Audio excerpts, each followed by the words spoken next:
Hello, everyone. Happy Tuesday to you. That's right, it's another Tuesday. Yet another day has gone by.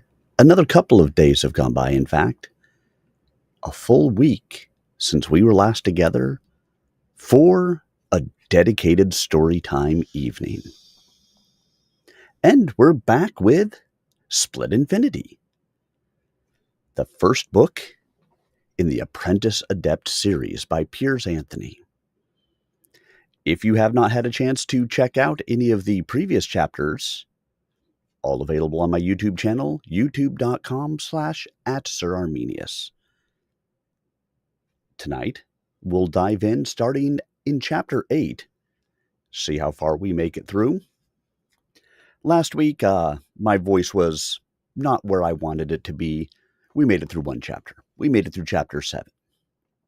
So, let's talk a little bit about Chapter 7, shall we?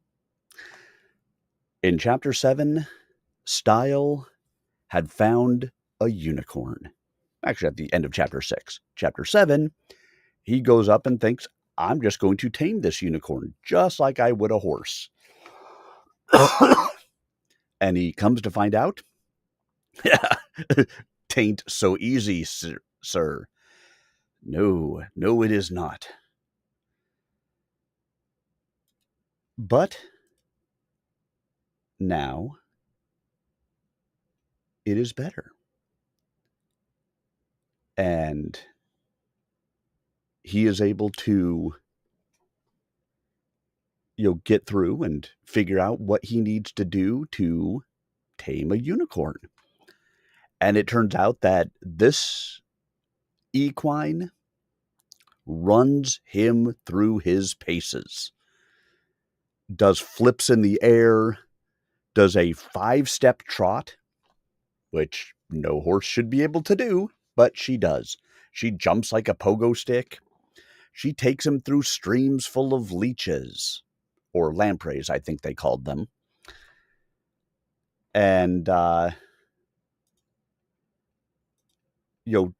goes all over the place and through cold and up mountains and through monster-infested chasms. Everything to try to get him to, frankly, get off of her? Let's say it that way. And he sticks with it. Eventually, she goes to a place at the edge of a cliff and makes as if she is going to jump off of the cliff. And he jumps off of her, grabs her, and says, no, I would rather let you go and basically fail in my task than to allow you to come to harm with yourself. And he gives a whole long speech. And at the end of it, that is what tamed her. And that was Chapter 7. It was very exciting. A lot of stuff going on. So if you haven't, get back out there and take a listen to it. Listen to all of the chapters.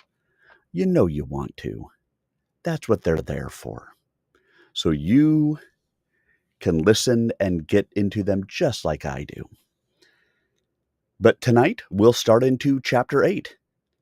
Now, as a reminder, the reason he was looking for a horse originally and eventually the unicorn was because he had been attacked when he got into the world of Fays. And he needs to get himself to somewhere safe, and he knows that he would be safer with an equine than he would be alone. That's what precipitated all of that. So now he has tamed his equine, and he is ready to go forward with her. And that's where we'll start our reading for this evening. So sit back, everyone, relax, and prepare to enjoy as we dive in, starting with Chapter 8 and moving forward from there. My goal is to get at least 2 chapters, if not 3, in tonight, but I will take it as the evening takes us. If you have questions, comments, Want to talk about the book? Anything else? I will be chatting with you guys in between chapters. I record these, obviously. They go up on my YouTube channel. So I won't be talking to you directly during the chat, but we will talk between chapters. So if you have questions, comments, anything else, please feel free to bring them forward. Happy to talk about them. If you want to talk about the fact that they're probably making this into a television series, we can talk about that too. Until then, let's get ourselves started, okay?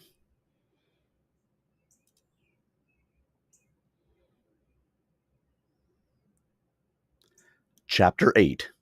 Music. They were both tired, but Stile felt compelled to put distance between him and his point of entry to this world. Nasa, having consented to be tamed, was the perfect mount. The slightest pressure of one of his knees on her side would turn her, and the shifting of his weight forward would put her into the smoothest of trots. But mostly he didn't guide her. He let her pick her way. I need to hide, Nasa, he explained. I need a place to be safe, until I can learn what I need to know about this world, until I can discover who is trying to kill me and why, and what to do about it.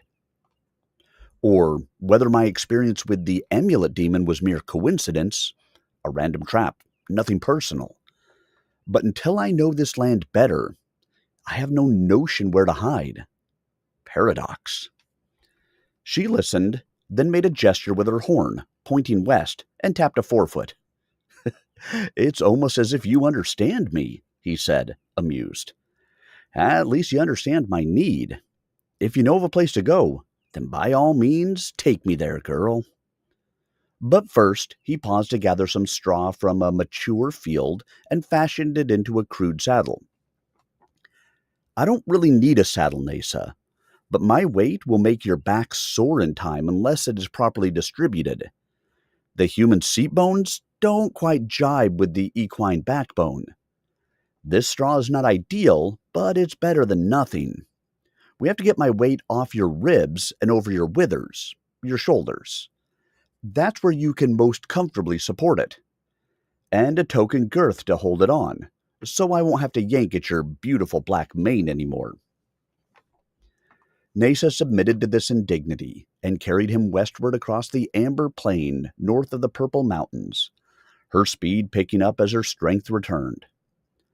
Something nagged at Stile, then he caught on. You know, Nasa, this is like the old patriotic song of America back on Earth. I've never been there, of course, but it describes amber waves of grain and purple mountains and fruited plains. Which reminds me, I'm hungry. I haven't eaten since I came into this world. I don't know whether they really exist on Earth, those purple mountains, but they really do exist here. Do you mind if I whistle the tune? She cocked her ear back at him, listening, then cocked it forward. She had cute black ears, expressing her personality. She did not mind. Stile whistled. He was good at it. Whistling was, after all, a form of music, and good whistling was good music. Stile was good at anything that related to the game, back on Proton. He had spent years constantly perfecting himself, and he had a special nostalgia for music. There had been a girl, once, whose memory he associated with it. He whistled the fields more amber, the mountains more purple, and the whole countryside more beautiful. And it really seemed to be so. The entire landscape seemed to assume a more intense grandeur, together with an atmosphere of expectancy. Expectant of what? Abruptly becoming nervous, Stile broke off. Nasa paused by a tree. It was a pear tree with huge, ripe fruits. Bless you, Stile exclaimed. Are these safe to eat? He dismounted without waiting for an answer. What a comfort this unicorn was, now that she had joined him. Nasa moved to the grain nearby and started grazing. She was hungry too. Horses, and unicorns, could not proceed indefinitely without sustenance. They had to spend a good deal of their time grazing, so a horse was not really a faster transportation. For a man, it was speed when he needed it, interspersed with rest. But it was a lifestyle he liked. His first hours in this world had not been dull because of the demon threat and his quest for a steed. But had he remained alone much longer, he would have become quite bored and lonely. Now, with this companionship, this world was delightful. Perhaps his need for transportation had merely been a sublimation of his need for company. He would have to assume that they could camp here safely, at least for one night. Stile pulled down a pear. It certainly looked safe. If he starved, distrusting nature's food, what would he gain? He took a juicy bite. It was delicious. He consumed 3 of the large fruits, then desisted, just in case. He did not need to gorge. He made a bed of hay under the pear tree and lay down as darkness closed in. He hoped it would not rain, but did it really matter? He would dry. The temperature was nice here. He would not be cold, not even when wet. Nasa had wandered off. Stile wasn't worried. He was sure of her now. She would not leave him, and if she did, it was her right. They had a tacit agreement, no more, subject to cancellation without notice by either party. Still, he glanced across the field as the first moon came up. He would have preferred to have her near him, just in case. He did not know what routine dangers there might be here, but was sure Nasa could recognize and handle them, the way she had dispatched the crack demon and the snow monster. The moonrise was spectacular. Far less intense than the sun, it had more appeal because he could look at it directly. This was a close, large moon, whose effulgence bathed the slowly crossing clouds in pastel blue. The thickest clouds were black silhouettes, but the thinner ones showed their substance in blue monochrome, in shades of one color, all the lines and curves and burgeonings of them, all inexpressibly lovely. Oh, to travel amidst that picture, in the magic of the night sky. Slowly, it faded. Moonrise, like sunrise, was a fleeting phenomenon, the more precious because of that. Stile was sure no 2 moonrises or moonsets would be the same. There would always be a different picture, as lovely as the last, but original. What splendor nature proffered to the eye of any man who had half the wit to appreciate it. Something was coming. Not a unicorn. Alarmed, Stile peered through the slanting moonbeams. He remained naked, weaponless. He had seldom felt the need for weapons in Proton society, though he knew how to use them. This was a wilder world whose beauty was tempered, perhaps even enhanced, by its hazards. Was this a nocturnal predator? No, it was a woman. Yet she carried no weapon either, and wore no clothing, and seemed innocent rather than hostile. This could be another demonic trap, but Stile somehow doubted it. There was something familiar about her. As she came close, the moonlight caught her fully. The promising outline was fulfilled in blue light. She was small, very small, smaller even than he, but supremely healthy and full-fleshed. She was beautifully proportioned, with small hands and feet, slender yet rounded legs, and virginally firm breasts. Her fingernails and toenails glistened like pearls. Her hair was lustrous black, and she had an ivory decoration set in her forehead. Her face was quite cute, though she had a Roman nose. Her only flaw was a scratch on one arm, a fresh one only starting to heal. "Stile," she said, with an almost musical inflection. "Nasa," he replied, astonished. She opened her arms to him, smiling, and Stile understood that the friendship of a unicorn was no inconsequential thing. When he had won her, He had won her completely. She was, of course, a variant of demon. No ordinary creature could make such a transformation, but it was already clear that there were variations among demons. In fact, whole phyla of them. What mattered was not how far removed her type was from his, but how they related to one another. He trusted Nasa. Stile embraced her and kissed her, and she was lithe and soft and wholly desirable. He lay down with her under the pear tree, knowing her for what she was, and loved her, as he had loved the robot Sheen. In the morning, Nasa was back in equine form, grazing. Stile glanced at her, covertly reflecting on the event of the night. Would she expect different treatment now? Would she now decline to carry him safely? As it turned out, Nasa's attitude was unchanged. She was still his steed. The night had been merely a confirmation of their relationship, not a change in it. But never again would he think of her as a unicorn, as merely a horse with a horn. Rested and fed, Nasa set out at an easy trot across the field, still bearing west. Trots could be rough or smooth. This one was the smoothest. She could have looked like a drudge, yet fetched a high price on Proton for the sake of this trot. As if such a creature could ever be sold for any price. Then she moved into a nice canter with a syncopated beat. 1, 2, 3, pause. 1, 2, 3, pause.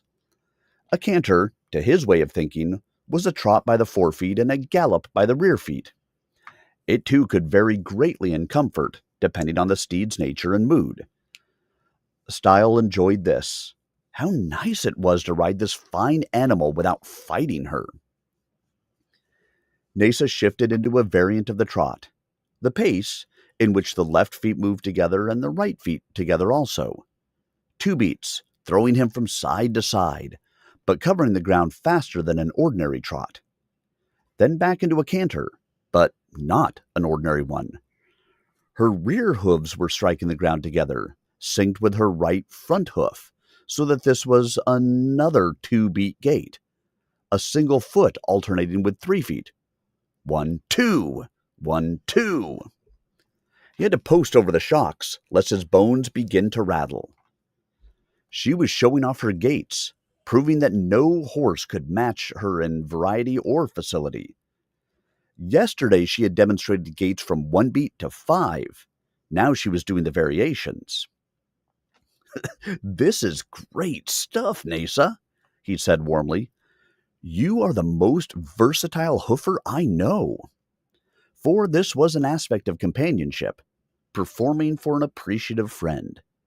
Animals, like people, would do a lot, just for the satisfaction of having their efforts recognized. Though Nasa was not precisely an animal or a person.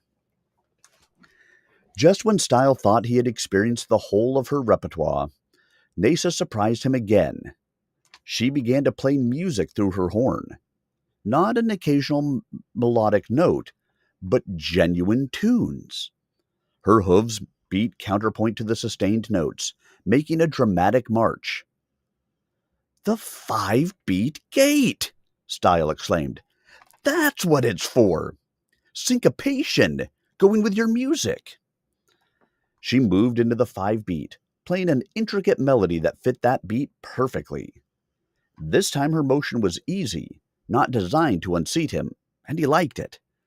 Stile was no longer surprised by her comprehension. He had realized, in stages during the prior day and night, that she comprehended human speech perfectly, though she did not bother to speak it herself. When he had indulged in his soliloquy on the ledge above the Meander River, she had understood precisely what he meant.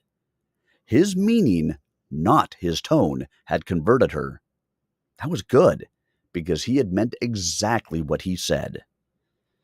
Now he could give her detailed verbal instructions, but she preferred the body directives of legs and weight shifting. She moved to his directives with no evidence of those messages apparent to any third party. That was the riding ideal. She was at home with what she was, a unicorn. Stile too preferred the closeness this mode entailed. It was a natural way, a constant communication with his steed. Nesa's horn music resembled that of a harmonica. No doubt there were many small channels in her horn, with natural fiber reeds, and she could direct the flow of air through any channels she wished as she breathed. What a convenient way to play! You know, Nesa, I know something of music myself, not just whistling. I was introduced to it by a girl a bit like you, in your girl form. Very small, pretty, and talented. I'm not the top musician in my world, but I am competent, because music is a part of the competition of the game. You wouldn't know about that, of course. It's like a continuing contest, a race where every day you race someone new in a different way. And if you get really good, you gain status. I've won games by playing themes better than other people. The violin, the clarinet, the tuba, I've played them all. I wish I could accompany you. I suppose I could whistle again, or sing. He shrugged. But I'd really like to show you what I can do with an instrument, one like yours. Another harmonica, so we could play together. A duet. There's a special joy in that, as great in its way as the joy we had in our game of the night. With an instrument, I could come to you as you came to me, sharing your frame. Nesa accepted this as she did most of his commentary, with the wiggle of one ear and tolerance. She didn't mind it if, in his vanity, he thought he could play the way she could. She liked him anyway. Stile pondered briefly, then made a little verse of it. The harmonica is what you play. I wish I had one here today. He fitted the words to her melody, singing them. Nesa made an unmelodic snort, and Stile laughed. Corny, I know. Doggerel is not my forte. All right, I'll quit. But the unicorn slowed, then stopped, then turned about to retrace her last few steps. What's the matter? Stile asked, perplexed. If I offended you, I'm sorry. I didn't mean to mess up your music. She fished in the tall grass with her horn. Something glittered there. Stile dismounted and walked around to examine it, fearing trouble. If it were another demon amulet. It was a large, ornate, well-constructed harmonica, seemingly new. Stile picked it up, examining it in wonder. You have good eyes, Nesa, spotting this, and it couldn't have happened at a more fortuitous time. Why, this is from my world. See, it says, made on Earth. Earth has a virtual monopoly on quality musical instruments. Most colonies are too busy to specialize in the arts. This is a good brand. I'm no specialist in this particular instrument, but I'll bet I could play. He looked around. Someone must have lost it. I'm not sure it would be right to. He shook his head. Yet, it won't help find the owner just to leave it here. I suppose I could borrow it until I can return it to. Having rationalized the matter, Stile removed his straw saddle, which seemed to be holding up extraordinarily well, packing into an ideal shape, and settled down for the resumption of the ride. Nesa moved into a smooth-running walk and played her horn, and Stile tried out the harmonica. It was a lovely instrument. It had 16 holes, which would translate into 32 notes, 4 octaves. It was, in addition, chromatic. It had a lever at the end which, when depressed, would shift the full scale into the halftones. There were also several buttons whose purpose he did not fathom. He would explore those in due course. Stile put his mouth to it, getting the feel of it, blowing an experimental note, and paused, surprised and gratified. It was tremolo, with the peculiar and pleasant beat of two closely matched reeds. He blew an experimental scale, pursing his lips to produce a single note at a time. This harmonica was extremely well constructed, with no broken reeds, and every note was pure and in perfect pitch. Very good. Nasa had halted her music, curious about his activity. Stile essayed a melody. He kept it simple at first, playing no false notes, but the instrument was so conducive and the sound so pleasant that he soon broke into greater complexities. Nasa perked her ears to listen. She turned her head to glance obliquely back at him, surprised. Stile paused. Yes, I really can play, he said. You thought I was a duffer? That whistling represented the epitome of my achievement. I love music. It is another one of those things that come easily to a lonely person. Of course, I'm not as sharp on the harmonica as I am on other instruments, and I can't play elaborately, but... She blew a note of half negation. What then? He inquired. You know, Nasa, it would be easier for me if you talked more, but I guess you'd have to change to your human form for that, and then we couldn't travel properly. You know, you really surprised me when you... Do you call it shape-changing? Permutation? Reformulation? It was an aspect of you I had never suspected. She blew another note, three-quarter affirmation. He was getting better at grasping her communications. You're still trying to tell me something, he said. I'm pretty good at riddles. That's another aspect of the game. Let's see. Is it about your manifestation as... No? About my reaction to it. You say half right. About my surprise. Your surprise. Oh, now I get it. You were just as amazed to discover I could play a musical instrument as I was to see you in human form. Nasa made an affirmation, but there was still a slight reservation.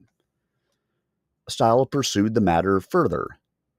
And, just as your change of form enabled us to interact in a new and meaningful way, though not more meaningful than this joy of traveling together across this beautiful land, my abruptly revealed facility with music enables us to interact in yet another way. He smiled. Which is what I was trying to tell you before. Oh, you mean now you agree? No, you couldn't be apologizing. Unicorns never make mistakes, do they? She made a little buck. Just a warning. He laughed. Well, let's get to it, he said, pleased. He put the harmonica to his mouth and played an improvised theme, sending the perfect notes ringing out over the plain between the mountain ranges. Now Nasa joined in, and they made beautiful harmony. Her hooves beat the cadence, in effect a third instrument. The resulting duet was extremely pretty. Stile experimented with the mystery buttons and discovered that they were modes, like those of a good accordion. They changed the tone so that the harmonica sounded like other instruments, to a degree. One canceled the tremolo effect, another brought into play an octave-tuned scale. Another rendered the instrument into a diatonic harmonica, with the popular but incomplete scale and slightly differing tone arrangement. This was the most sophisticated harmonica he had ever played. That only increased his wonder that it should have been so carelessly lost out here. If he dropped such an instrument, he would search for hours to locate it, for it was a marvel of its kind. Who could have left it without a search? Stile taught Nasa a song, and she taught him one. They played with improvisations to the beat of differing gaits. They did responsive passages, one taking the main theme, the other the refrains. They played alto and tenor on a single theme. But soon something developed in the atmosphere, a brooding presence, an intangible power. It intensified, becoming almost visible. Stile broke off his playing. Nasa halted. Both looked about. There was nothing. The presence was gone. You felt it too? Stile asked. Nasa flicked an ear in assent. But what was it?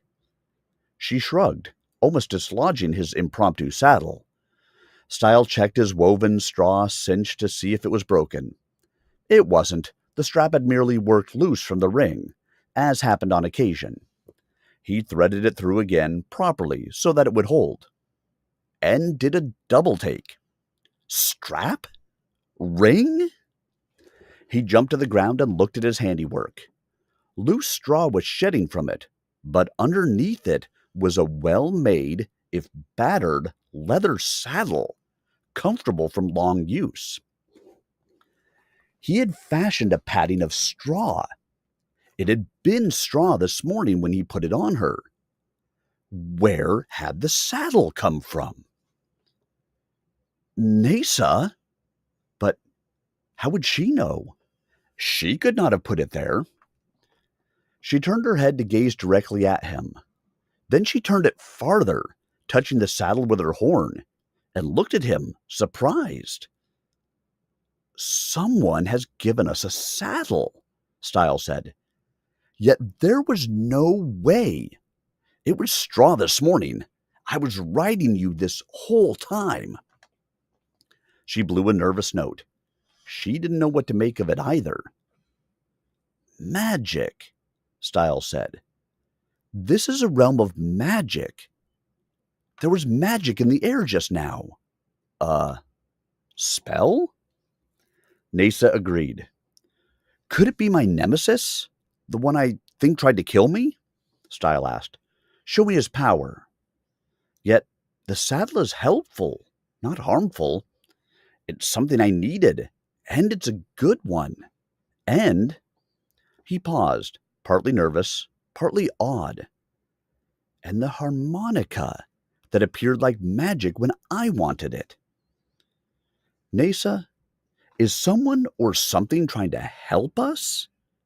Do we have a gremlin friend as well as an enemy? I'm not sure I like this, because we can't be sure it is a friend. The way that amulet turned into a demon. Nasa turned abruptly and began galloping at right angles to her prior course, carrying him along. She was bearing south, toward the Purple Mountains. Stile knew she had something in mind, so let her take her own route. Soon they approached a unicorn herd. Nasa must have been skirting the herd all along, aware of it though Stile was not, and now sought it out. She played a peremptory note on her horn before drawing close. A single unicorn at the edge of the herd perked up, then galloped toward them. A friend? Nasa turned and bore west again, away from the herd, and the other unicorn cut across to intercept her. The other was male, larger than Nasa, though not substantially so. His color was quite different. Dark blue with red socks. Really the same pattern as Nasa's, but with completely unhorse-like hues. Again, Stile reminded himself, these were not horses. As the two animals angled together, Nasa tooted her horn. The stranger answered with a similar toot. His horn sounded more like a saxophone, however. Did every unicorn play a different instrument? What a cacophony when several ran together. Nasa shifted into the 5-beat gait and played a compatible tune. The other matched the gait and cadence and played a complementary theme. The two blended beautifully. No wonder Nasa had played so well with Stile himself. She had done this sort of thing before, with her own kind. Stile listened, entranced. No cacophony, this. It was a beautiful duet. Who, then, was this young stallion she had summoned?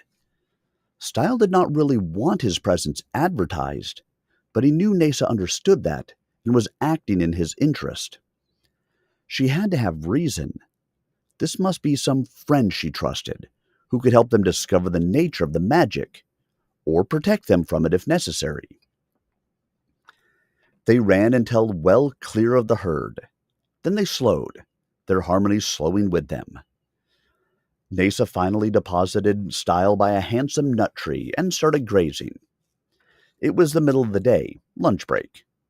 She would probably insist on grazing for an hour or more, and he did not begrudge her that.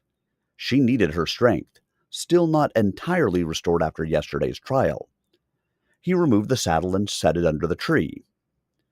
The strange unicorn did not graze. He watched Stile, looking him up and down. He took a step forward, horn pointed at Stile's navel.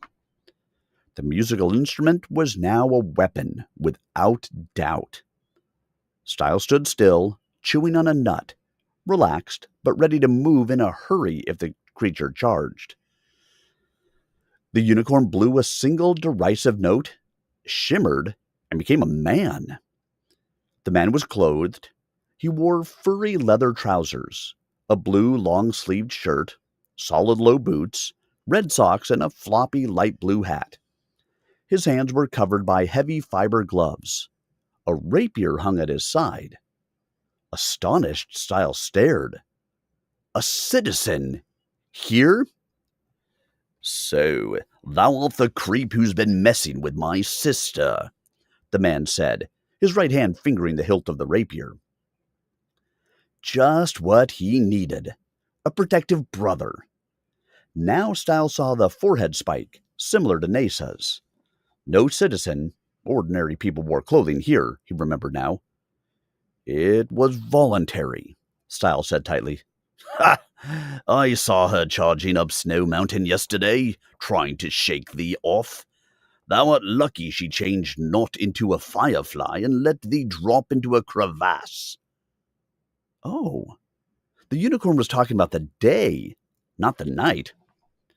She changes into a firefly, too? "And pray what's wrong with that? Most beasts are lucky if they can change into one other form.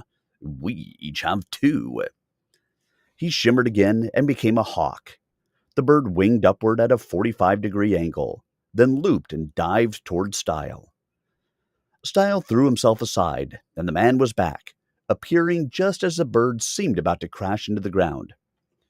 "Well, there's no accounting for tastes. Thou art a shrimp, and thou art naked. But if she lets thee ride her, I can't say nay. I want thee to know, though, that she's the best mare in the herd, color or no." "Color?" Stile asked blankly. "Don't tell me thou noticed not. Let me warn thee, man-thing. An thou dost ever use the term horse-hued in her presence, I will personally—" Nasa had come up behind her brother. She blew a warning note. "All right already," he snapped. "She is one season my senior. I may not talk back to her, but remember what I say. There is nothing wrong with Nasa." "Nothing at all," Stile agreed. "She's the finest performing and finest looking mare I've encountered." The man, evidently braced for doubt or argument, was briefly nonplussed. Yes, exactly. Then let's get on with it. What's thy problem?" "My name is Stile. I'm a stranger in this world, without information or clothing. Someone is trying to kill me, and magic is being performed around me whose ultimate purpose I cannot fathom." Stile had the gift for succinct expression when required. "So," the man frowned. "Well, my name is Clip. I'm Nasa's little brother. She wants me to help thee, so I'll help. I'll fix thee up with information and clothing, and a weapon to defend thyself from thine enemy. As for the magic, concern thyself not about it. Unicorns are immune to magic." "Immune," Stile expostulated. "Here you stand, a shape-changing unicorn, and you tell me—" Other magic, Nit. Of course we do our own, though easy it is not. Like learning another language, which is part of shape-changing, of course. Can't be human if thou canst not talk human idiom. Can't be an avian if thou canst not fly. So most unicorns bother not, but none other can change a unicorn, or enchant one, or anyone in contact with a unicorn. Was that not why thou didst desire her, so long as thou stayest with Nasa? He frowned, though why she'd want to stay with thee? Nasa's note of protest cut him off again. Well, there's no comprehending the ways of mares. He began to remove his clothing. No comprehending, Stile agreed. Look, Clip, I rode Nasa as a challenge because I needed a mount. In the end, I couldn't keep her, but she joined me by her own choice. I don't know why she didn't jump off the mountain and change into a firefly and let me drop to my death, as I gather she could have. And he had thought he was sparing her when he released her at the ledge. And I don't know why she's not talking to me now when she changed to human form. All she said was my name. She didn't explain anything. At the time, he had thought no explanations were necessary. He had been naive. At last I can clarify. Nisa doesn't like to talk much. I'm the talkative one in our family, as perhaps thou hast not yet noticed. So where there's talking to be done, she summons me. Clip handed Stile his shirt. Go on, get dressed. I don't need clothing really anyway, and I'll get another outfit when convenient. He glanced at Nasa. I guess she saw something in thee she liked. Thou art not a virgin, art thou? Stile donned the shirt, shaking his head no, embarrassed both by the turn the conversation had taken and the act of assuming clothing. On Proton, this would be socially and legally horrendous. The shirt should have been large, but somehow turned out to fit him perfectly. He was coming to accept minor magic as a matter of course here. Well, that's overrated anyway, Clip continued. If I ever found a nubile but virginal human girl, it sure wouldn't be my head I'd put in her lap. Stile smiled appreciatively, coming to like the expressive and uninhibited male.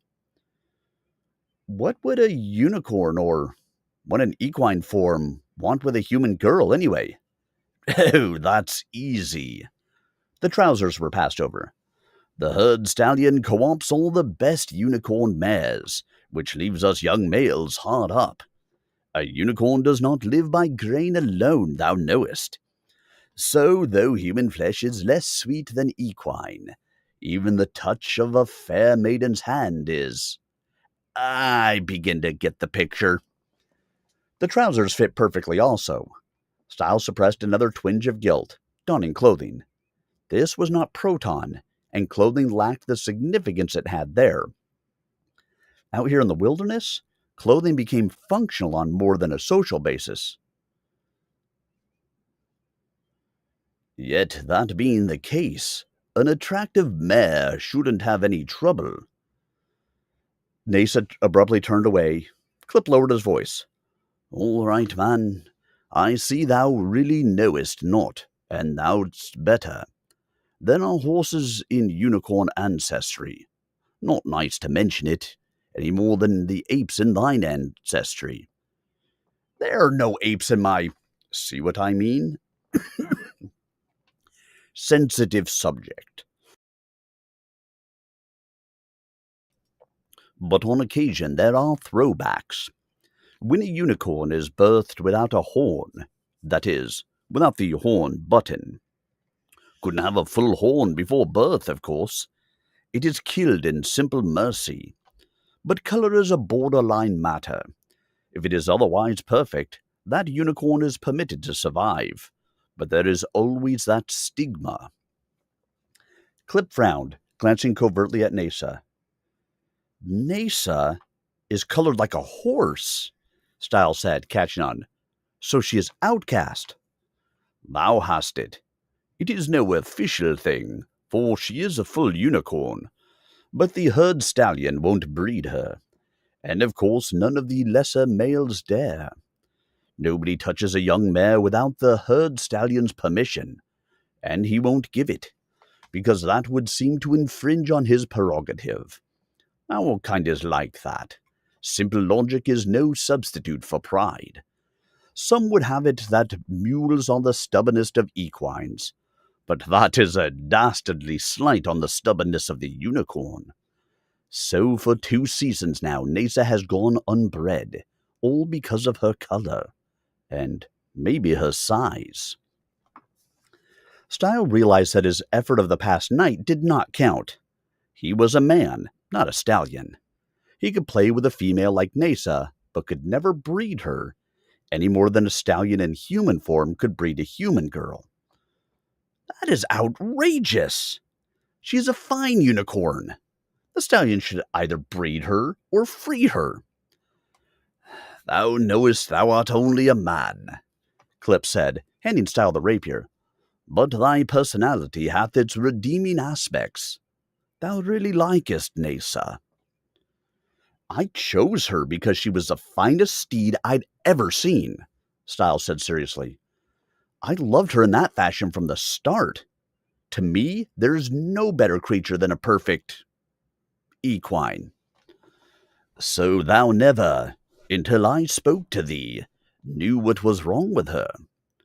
There is nothing wrong with her, Stile snapped. Agreed. Clip was highly gratified. Well, I'm supposed to fill thee in on our world. There is little to tell. We unicorns are the dominant animal form, except perhaps in some corners of the pasture where the werewolves and vampires range, and we're really better off than the human peasants. Anyone can do magic, but most humans don't, because of the adepts. Adepts? Like herd stallions or wolf pack leaders, only it's magic, not mares or bitches they preempt. Each adept has his own special style of enchantment, and he's awful good in his specialization. I said that unicorns were proof against foreign spells, but adepts are another matter. If an adept should be after thee. I see. What defense would I have against one of these super sorcerers? No defense suffices, except to hide, and sooner or later an adept will find thee. They have charms and amulets and familiars spread throughout the realm of fays, spying out the news. There's hardly any limit to the powers of an adept. In fact, that's it. The Oracle. A fortune teller? More than that. There is no magic in the Temple of the Oracle, and nobody is coerced therein. It is sacred ground. I'll bet that's where Nasa is taking thee. Well, then, that covers it. I'll be off. He shimmered back into unicorn form and galloped away, his horn and hooves sounding the charge. Stile had wanted to know more about Adepts and the Oracle. Well, perhaps Nasa would tell him, if he asked her nicely. Clip had certainly helped a great deal. They rode west again, playing brief duets, enjoying themselves. Stile realized that the music of unicorns served another purpose. It alerted friends and foes to their presence. Unicorns were fighting animals. Most creatures would prefer to avoid them, and so the sound of the horn cleared the way conveniently. Stile saw rabbits and turtles and an armadillo, but no predators. In short, only creatures that were non-competitive with unicorns. The terrain was highly varied, lush fields giving way to rocky slopes, swamps, open water, and badlands sand. To the north and south, the twin mountain ranges continued. The northern peaks were all snow-covered, virtually impassable to any creature with less power and determination than a unicorn. The southern ones seemed to be warmer, unless purple was the color of their snow. Curious. Something about this rugged landscape nagged him, a nascent familiarity, but he was unable to place it. In the evening, Nasa halted again, giving herself time to graze, and Stile foraged for his own sustenance. He found ripe corn growing and blackberries. He thought of corn as fall produce and blackberries as spring, but perhaps this world differed from others in its fruiting seasons too. On Proton, anything could grow at any time, in the domes. Nonetheless, these edibles were suspiciously fortuitous. Unless Nasa had known of this place and come here deliberately. Yes, of course that was it. She was taking excellent care of him. In the night, after moonrise, she changed again. Stile hoped she would show him her firefly form, but she went directly to human. You know, Nasa, you're about the prettiest girl I've seen, but I think I like you best in your natural form. She smiled, flattered, and kissed him. She didn't mind being complimented on her unicorn body. She had spent her lifetime stigmatized for a supposedly defective color, and obviously appreciated Stile's appreciation. This was no doubt the key to her initial acceptance of him. He really did admire her as she was, and was perhaps the first creature unrelated to her to do so. So though she had fought him, in the end, she had not wanted to kill him. The Oracle, he began, but she only kissed him again. She wasn't talking. Ah, well, the stubbornness of unicorns. She had other virtues. He kissed her back. Next morning she gave him some pointers on the use of the rapier. Stile had used a sword before, as fencing was one of the aspects of the game, but by an anomaly of circumstance he had practiced with the broadsword, not the rapier. This light, thin sword was strange to him, and if it were the kind of weapon commonly used in this world, he had better master it in a hurry. Nasa was an expert. Stile had supposed a unicorn would not care to have the weapon of an opponent so close to the tender eyes, ears, and nose, but the proximity of her organs of perception gave her marvelous coordination with her weapon. Stile soon learned he could thrust without fear for her. His point would never score. Even if it should happen to slip through her guard, what would it strike? The heavy bone of her forehead, buttressing the horn. It would take more of a thrust than a man like him could muster to penetrate that barrier. No, he had to look out for himself. Nasa was better on the parry than on the lunge, for the merest twitch of her head moved the horn tip several centimeters. But to make a forward thrust, she had to put her whole body in motion.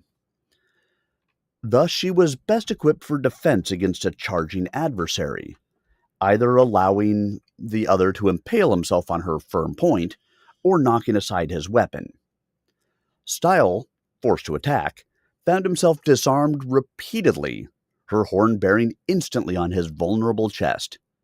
She could lunge, and with horrible power, but did not when she fenced a friend. How could he match the speed and power of her natural horn? But Stile was a quick study. Soon he did not try to oppose power for power. Instead, he used the finesse he had developed with the broadsword, countering power with guile. Soon Nasa could no longer disarm him at will, and sometimes he caught her out of position and halted his point just shy of her soft, long throat. In a real match, he could not hope to overcome her, but he was narrowing the gap. But he was also getting tired. His throat felt sore, and his eyes got bleary. He could feel a flush on his face, yet he was shivering. Nasa made a feint, and he almost fell across her horn. "Hostile magic!" he gasped. "I'm weak!" Then he was unconscious. And Chapter 8 is done. So, what do you guys think of it so far?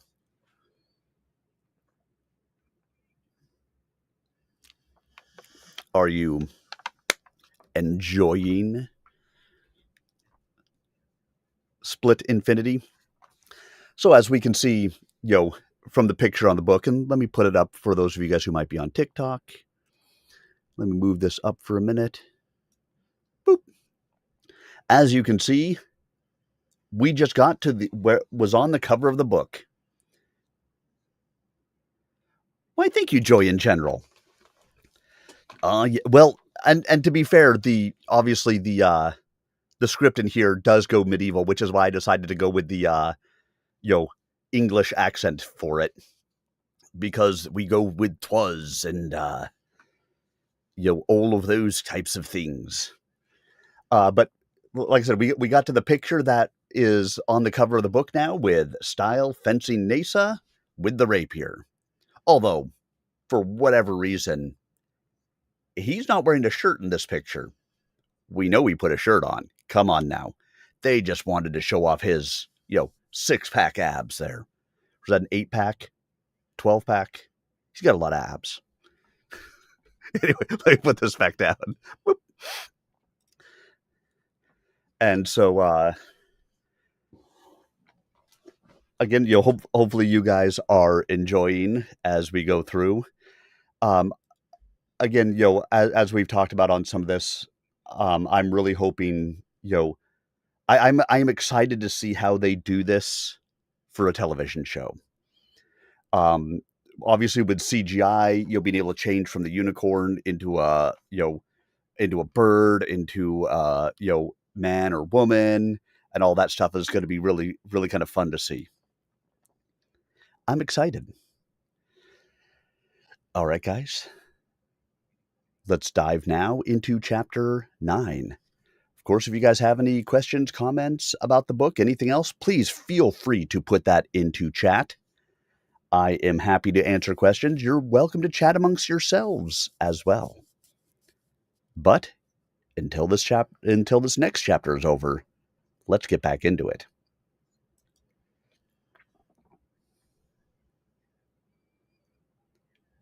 Chapter 9. Promotion. Dreams came, replaying old memories. The weapon program director looked down at him. You sure you want to get into swords, lad? They're pretty heavy. He meant heavy for someone's Stile size. Again, that burgeoning anger, that hopeless wrath.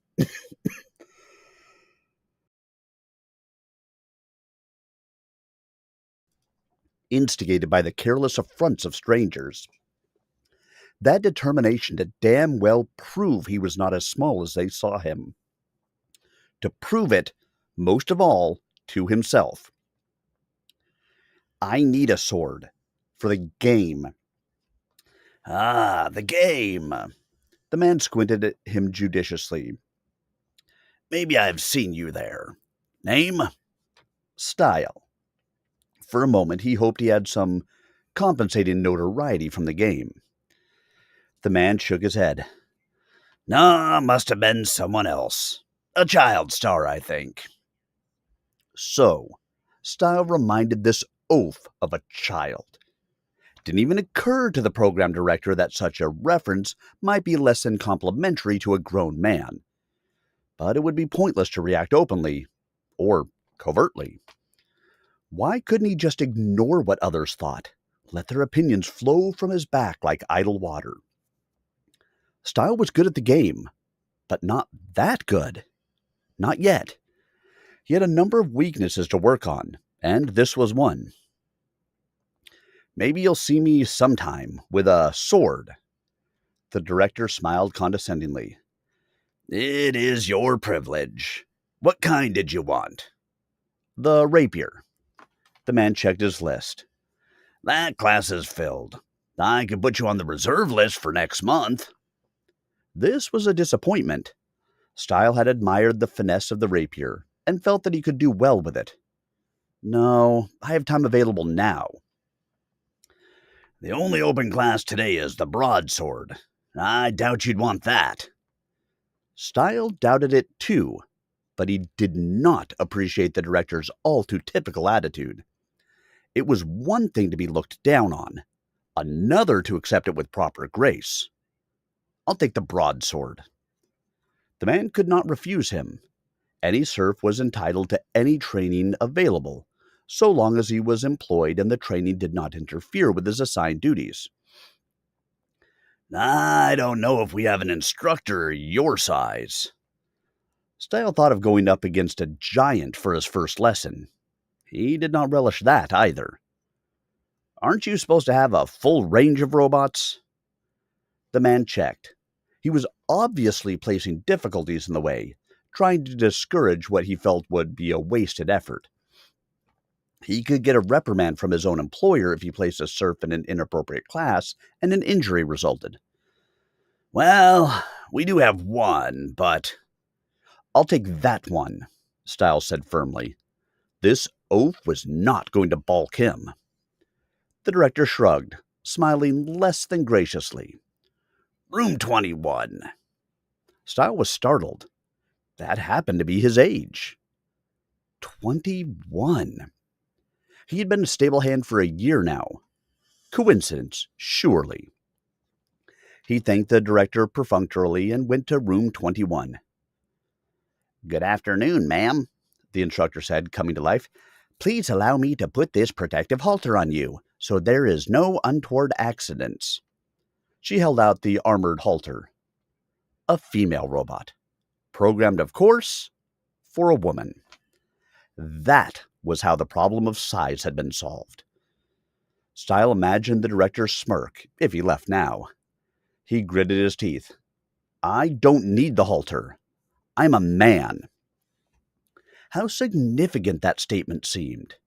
If only he could get living people to listen too. He was a man, not a midget, not a child. The robot hesitated. Her face and figure were that of a young woman, but she was not of the most advanced type. She was not programmed for this contingency. Ma'am, it is required. Useless to argue with a mechanical. All right. Stile took the halter and tied it about his waist. There it might offer some modicum of protection for what a man valued. The robot smiled. Very good, ma'am. Now here are the weapons. She opened the storage case. It seemed an anomaly to Stile to have a female instructing the broadsword, but he realized that women played the game too, and there were no handicaps given for size, age, experience, or sex, and not all of them cared to default when it came to fencing. They felt as he did. They would go down fighting. Often a person with such an attitude did not go down at all. She won, to her surprise. Attitude was important. The robot was not smart, but she was properly programmed. She commenced the course of instruction, leaving nothing to chance.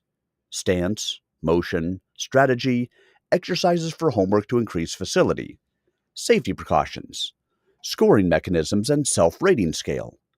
Very basic, but also very good. When a program of instruction was instituted on Proton, it was the best the galaxy could offer. Stile discovered that the broadsword had its own virtues and techniques. It had two cutting edges as well as the point, making it more versatile for the person who mastered it. It did not have to be heavy. Modern alloys and molecular foam metals made the blade light yet keen. He soon realized that there could be a game advantage in this weapon. Most opponents would expect him to go for the rapier and would play to counter that. Of such misjudgments were game decisions made. Next morning he reported to the stables as usual.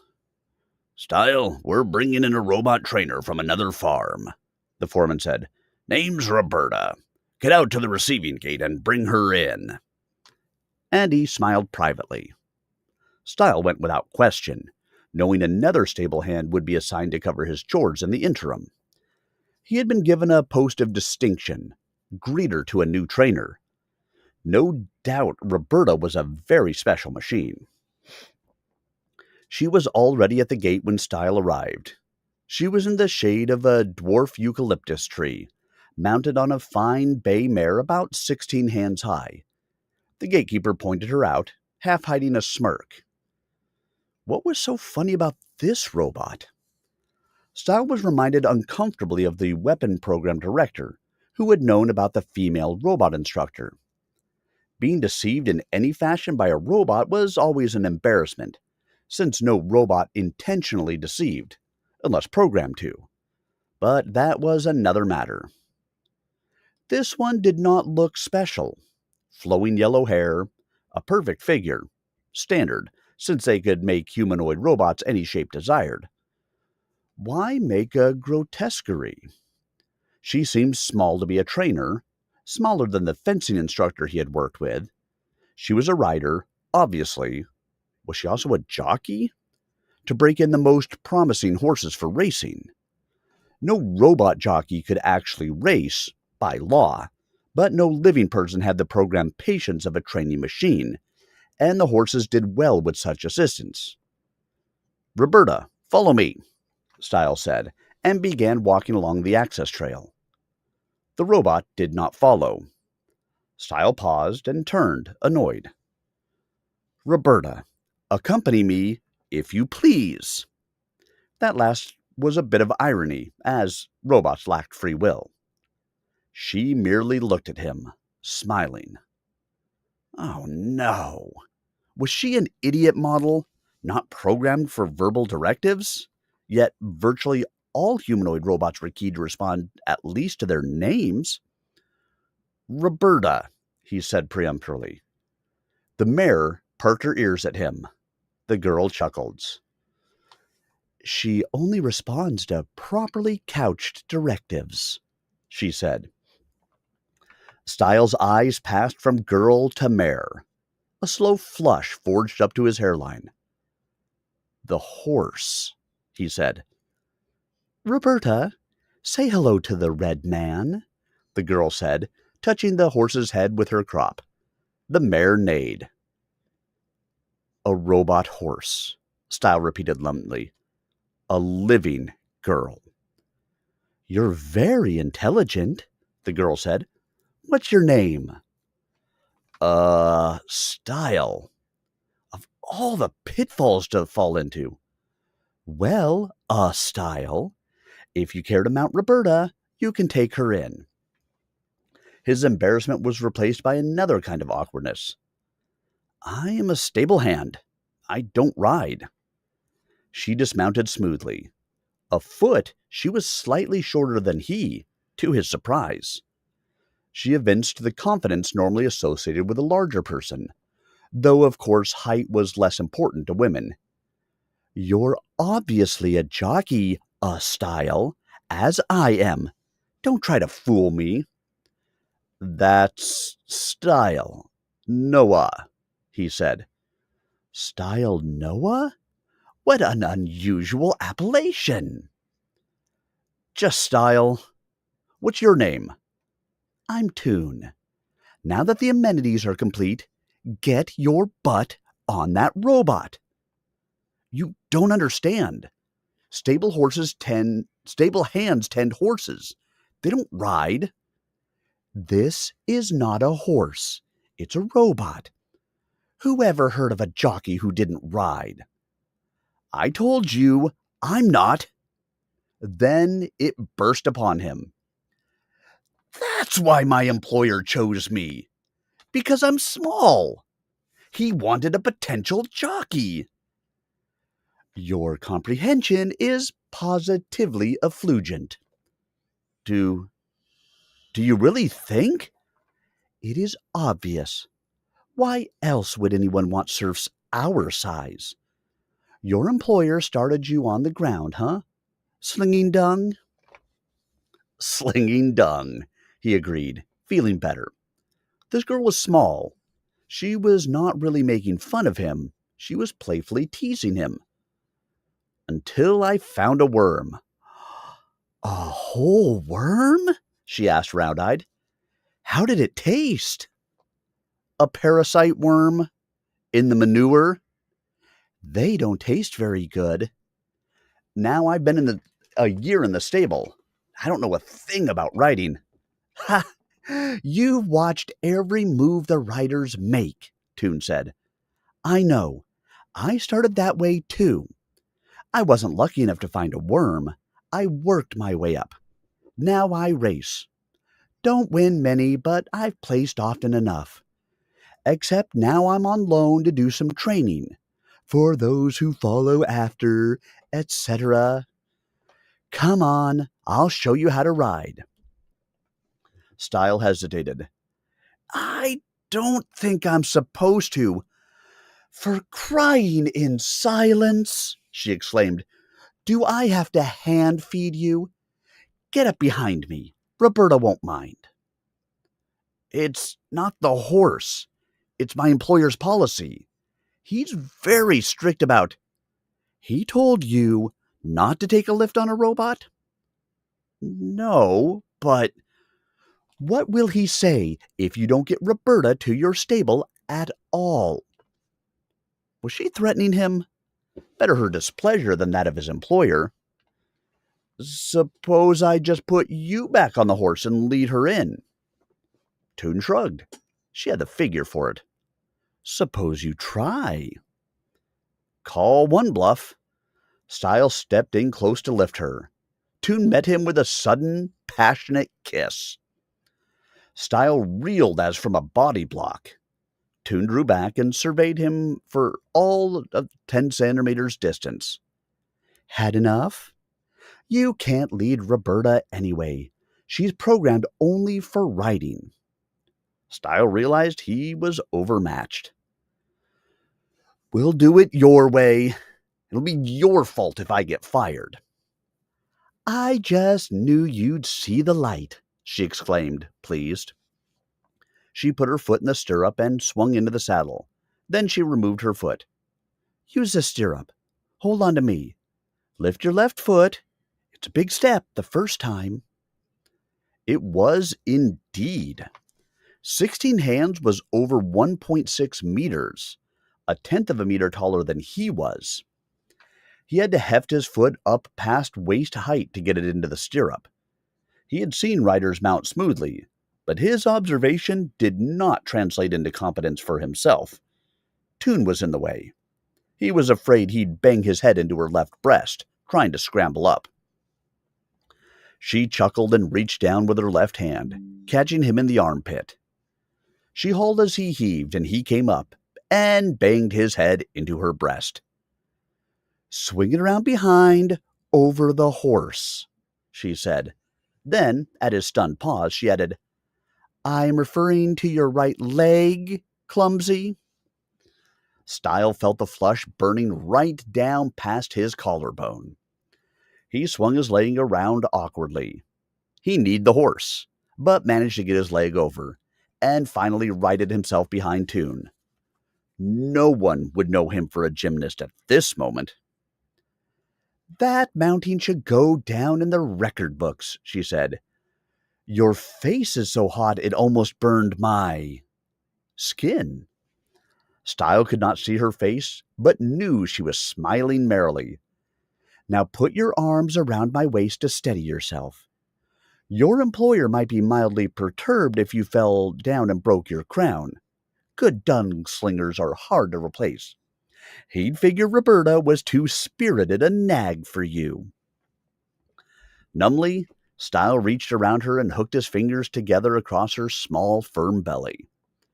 Toon's hair was in his face. It had a clean, almost hay-like smell. Toon shifted her legs slightly, and abruptly the robot horse was moving.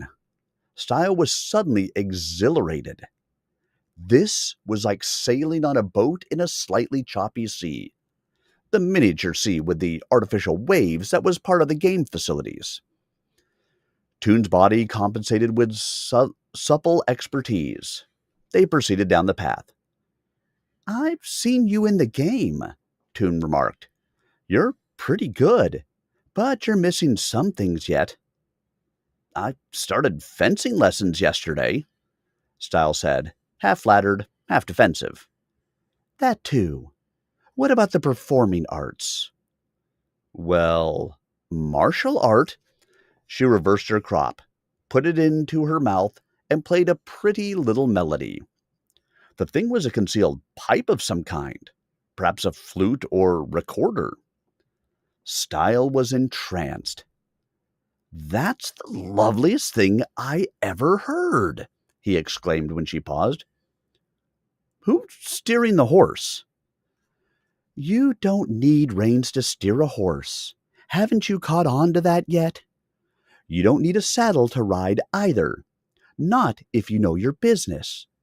Your legs, the full set of your weight. Watch." Roberta made a steady left turn until she had looped a full circle. "You did that?" Stile asked. "I didn't see anything." "Put your hand on my left leg. No, go ahead. Stile, I want you to feel the tension. See, when I press on that side, she bears right. When I shift my weight back, she stops." Toon leaned back into Stile, and the horse stopped. "I shift forward, so little you can't see it, but she can feel it. Hold on to me tight, so you can feel my shift. That's it." Her buttocks flexed, and the horse started walking again. "Did you feel me?" "You're fantastic," Stile said. "I referred to the guidance of the horse. I already know about me." Yes."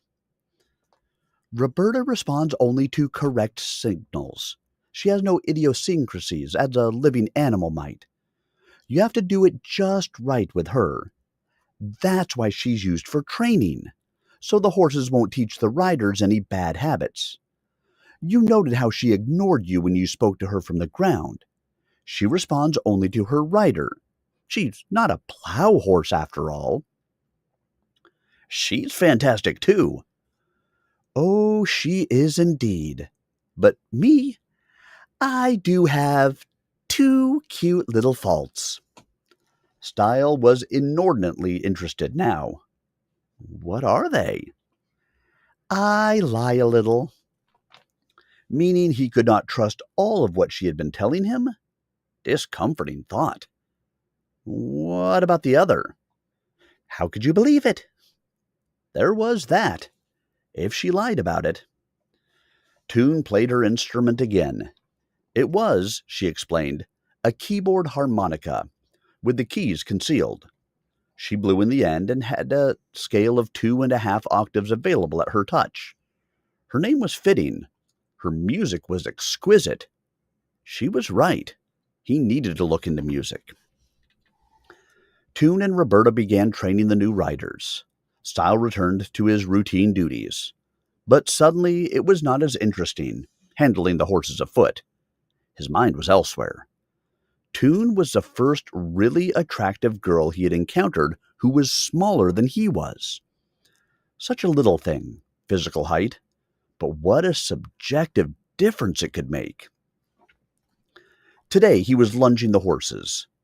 Lunging consisted of tying them to a fixed boom on a rotating structure, so they had to stay in an exact course, and making them trot around in a circle. It was excellent exercise, if dull for both man and horse. Some horses were too temperamental for the mechanical lead, so he had to do them by hand. He simply tied a rope to an artificial tree and stood with his hand on that line while he urged the animal forward. Stile had a way with horses, despite his size. They tended to respond to him when they would not do a thing for other stable hands. This, unfortunately, meant he got the most difficult horses to lunge. No horse gave trouble about feeding or going to pasture, but a number could get difficult about the more onerous labors. The first horse he had to lunge was Spook, the worst of them all. Spook was jet black all over, which perhaps accounted for his name. He was also extremely excitable, which was a more likely reason for his name. He could run with the best, the very best, but had to be kept in top condition. "Come on, Spook," Stile said gently. "You wouldn't want to get all weak and flabby, would you? How would you feel if some flat-footed mare beat your time in a race? You know you have to exercise. Spook knew no such thing. He aspired to a life career of grazing and stud service. There was little room in his itinerary for exercise. He had quite an arsenal of tricks to stave off the inevitable. When Stile approached, Spook retreated to the farthest corner of his pen, then tried to leap away when cornered. But Stile, alert, cut him off and caught his halter. He had to reach up high to do it, for this Spook could look right over Stile's head without elevating his own head. Spook could have flattened Stile, had he wanted to, but he was not a vicious animal, and perhaps even enjoyed this periodic game. Spook tried to nip Stile's hand. "No," Stile said sharply, making a feint with his free hand as if to slap the errant nose, and the horse desisted. Move and countermove, without actual violence. That was the normal language of horses, who could indulge in quite elaborate series of posturings to make themselves accurately understood. They took a few steps along the path, then Spook balked, planting all 4 feet in the ground like small tree trunks.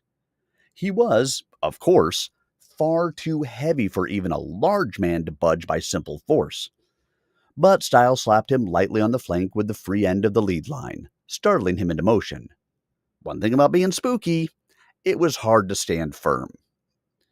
Spook moved over, trying to shove Stile off the path and into a building, but Stile shoved the horse's head back, bracing against it. Control the head, control the body.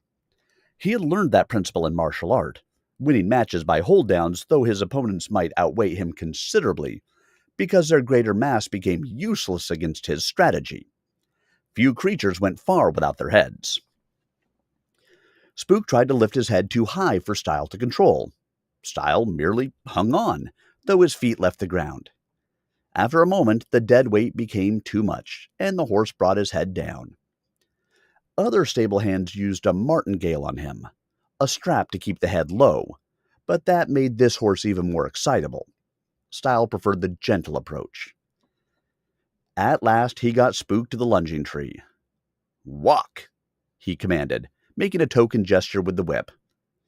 The horse sighed, eyed him, and decided to humor him this once. He walked. Every horse was an individual. "Spook, you're more trouble than a stable full of rats. But I like you," Stile said calmly. "Let's get this over with, work up a sweat, then I'll rub you down. After that, it's the pasture for you. How does that sound?" Spook glanced at him, then made a gesture with his nose toward the pasture. Horses' noses, like their ears, were very expressive. A nose motion could be a request or an insult. "Lunge first," Stile insisted. Spook licked his lips and chewed on a phantom delicacy. "Okay," Stile said, laughing. "A carrot and a rubdown. That's my best offer. Now trot. Trot." It was all right. The horse broke into a classy trot. Any horse was pretty in that gait, but Spook was prettier than most. His glossy black hide fairly glinted, and he had a way of picking up his feet high that accentuated the precision of his motion. The workout was going to be a success. Stile's mind drifted. The girl. Toon. Could she be right about his destiny? There were stringent rules about horse competition because of the ubiquitous androids, cyborgs, and robots. Horses had to be completely natural and raced by completely natural jockeys. The less weight a horse carried, the faster it could go. There were no standardized loads here. So a man as small as Stile, yes, it did make sense in citizen terms. Citizens did not care about serf convenience or feelings. Citizens cared only about their own concerns. Stile's aptitude in the game, his intelligence in schooling, these things were irrelevant. He was small and healthy and coordinated. Therefore, he was slated to be a jockey. Had he been 3 meters tall, he would have been slated for some citizen's classical basketball team. He didn't have to like it. He worked where employed, or he left Proton forever. That was the nature of the system. Still, would it be so bad, racing? Toon herself seemed to like it. Aboard a horse like Spook here, urging him on to victory, leaving the pack behind, hearing the crowd cheering him on. There were certainly worse trades than that. He did like horses, liked them well, so maybe the citizen had done him a favor, making his size an asset. A lout like the stable hand Bourbon might eventually become a rider, but he would never be a racer. Only a small person could be that. Most were women, like Toon, because women tended to be smaller and gentler. Stile was the exception. Almost, now, he was glad of his size. And Toon herself. What a woman! He would have to take up music.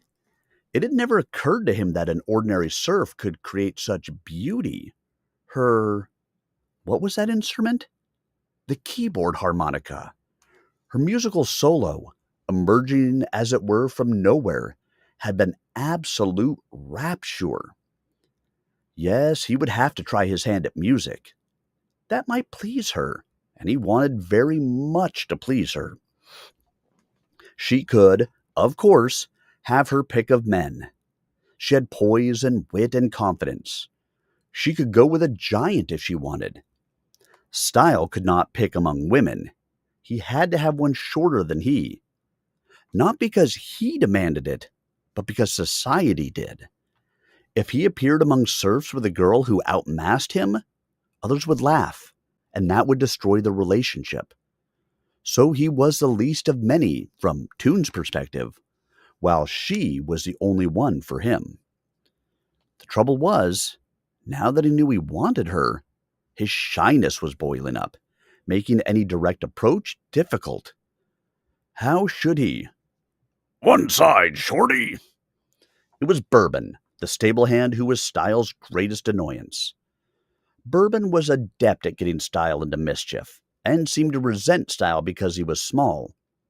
Stile had never understood that before. Now, with the realization of his potential to be a jockey, the resentment of the larger person was beginning to make sense. Bourbon liked to make dares, enter contests, prevail over others, and his size would work against him, racing horses. Today, Bourbon was leading Pepper, a salt and pepper speckled stallion. "Make way for a man and a horse." Spook spooked at the loud voice. He leaped ahead. The lead rope jerked his muzzle around. The horse's body spun out, then took a roll. The line snapped, as it was designed to. A horse could get hurt when entangled. Pepper also spooked, set off by the other horse. He careened into a wall, squealing. The genuine imported wood splintered, and blood splattered to the ground. Stile ran to Spook. "Easy, Spook, easy! You're okay! Calm, calm!" He flung his arms about Spook's neck as the horse climbed to his feet, trying to steady the animal by sheer contact. Bourbon yanked Pepper's head about, swearing. "Now see what you've done, midget!" he snapped at Stile. "Of all the runty, oink-headed, pygmy-brained!" That was all. A fracas would have alerted others to the mishap, and that would have gotten both stable hands into deep trouble. Bourbon led his horse on, still muttering about the incompetence of dwarves, and Stile succeeded in calming Spook. All was not well. Stile seethed at the insults added to injury, knowing well that Bourbon was responsible for all of this. The horse had a scrape on his glossy neck and was favoring one foot. Stile could cover the scrape with fixative and comb the mane over it, concealing the evidence until it healed. But the foot was another matter. No feet, no horse, as the saying went. It might be only a minor bruise, but it might also be more serious. He couldn't take a chance. That foot had to be checked. It would mean a gross demerit for him, for he was liable for any injury to any animal in his charge. This could set his promotion back a year, right when his aspirations had multiplied. Damn Bourbon! If the man hadn't spoken sharply in the presence of a horse known to be excitable, but of course, Bourbon had done it deliberately. He had been a stable hand for 3 years and believed he was overdue for promotion. He took it out on others as well as on Stile, and of course, he resented the way Stile was able to handle the animals. Stile knew why Bourbon had been passed over. It wasn't his size, for ordinary riders and trainers could be any size. Bourbon was just as mean to the horses, in little ways he thought didn't show and could not be proved. He teased them and handled them with unnecessary roughness. Had he been lunging Spook, he would have used martingale and electric prod. Other hands could tell without looking at the roster which horses Bourbon had been handling, for these animals were nervous and shy of men for several days thereafter. Stile would not report Bourbon, of course. He had no proof of fault, and it would be contrary to the surf code, and would gain nothing. Technically, the man had committed no wrong. Stile's horse had spooked first. Stile should have been paying better attention, and brought Spook about to face the intrusion so as not to be startled. Stile had been at fault, in part, and had been had. Lessons came hard. Nothing for it now except to take his medicine, figuratively, and give Spook his, literally. He led the horse to the office of the vet. I was lunging him. He spooked and took a fall, Stile explained, feeling as lame as a horse. The man examined the injuries competently. You know I'll have to report this. I know, Stile agreed tightly. The vet was well-meaning and honest. He did what he had to do. Horses don't spook for no reason, not even this one. What set him off? I must have been careless, Stile said. He didn't like the half-truth, but was caught between his own negligence and the surf code. He was low on the totem this time. The vet squinted wisely at him. That isn't like you, Stile. I had a girl on my mind, Stile admitted. Oh, I can guess which one. But this is apt to cost you something. I'm sorry. Stile knew he meant it. The vet would do a surf a favor when he could, but never at the expense of his employer. The foreman arrived. He was never far from the action. That was his business. Stile wondered, as he often did, how the man kept so well abreast of events even before they were reported to him, as now. Damage?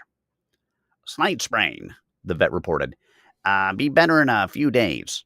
Abrasion on neck. No problem. The foreman glanced at Stile. You're lucky. 3 demerits for carelessness. Suspension for 1 day. Next time, pay better attention. Stile nodded, relieved. No gross demerit. Had the foot been serious...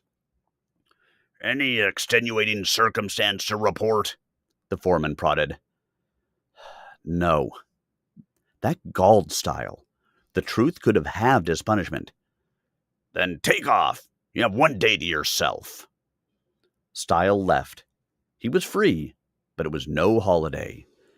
The demerits would be worked off in the course of 3 days low on the totem, but that suspension would go down on his permanent record, hurting his promotion prospects. In the case of equivalent qualifications, the person with such a mark on his record would suffer, and probably have to wait until the next occasion for improvement. That could be as little as a day, or as long as 2 months. Stile started off his free time by enlisting in a music appreciation class. It was good stuff, but he was subdued by his chasement. He would stick with it, however, and in time choose an instrument to play himself. The keyboard harmonica, perhaps. In the evening, Toon searched him out. It's all over the dome, she told him brightly. I want you to know I think you did right, Stile. You're a liar, he said, appreciating her words. Yes, you should have covered it up and escaped punishment the way Bourbon did. but you showed you cared more about the horse than about your own record." She paused, putting her hands on his shoulders, looking into his face. What lovely eyes she had. "I care about horses." She drew him in and kissed him, and the pain of his punishment abated rapidly. "You're a man," she added. The words made him feel like one. She took him home to her private apartment. The affluence permitted ranking serfs. By morning, she had shown him many things, not all of them musical or relating to horses, and he was hopelessly in love with her. He no longer regretted his punishment at all.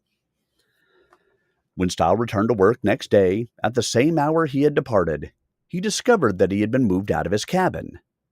He looked at the place his bunk had been, dismayed.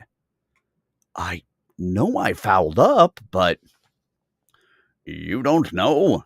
a cabin mate demanded incredulously. "Where have you been all night?" Stile did not care to clarify that. He would be razzed. They would find out soon enough via the vine.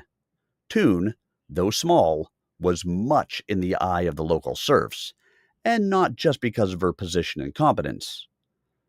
"I was on suspension." He kept his voice steady. "Was it worse than I thought? On Spook? Something that showed up later?" "Spook's okay." His friend took his arm. "Come to the bulletin board." Not daring to react further, Stile went with him. The electronic board, on which was posted special assignments, demerits, and other news of the day, had a new entry in the corner. Stile, promoted, writer. Stile turned savagely on the other. "Some joke!" But the foreman had arrived. "No joke, Stile. You're sharing the apartment with Turf. Familiarize yourself, then get down to the robot stall for instruction." Stile stared at him. "But I fouled up." The foreman walked away without commenting, as was his wont. He never argued demerits or promotions with serfs. Turf was waiting to break him in. It was a nice two-man apartment adjacent to the riding track, with a game view screen, hot running water, and a direct exit to the main dome. More room and more privacy. More status. This was as big a step upward as his prior one from pasture to stable. But this time, he had found no worm. There had to be some mistake, though he had never heard of the foreman making a mistake.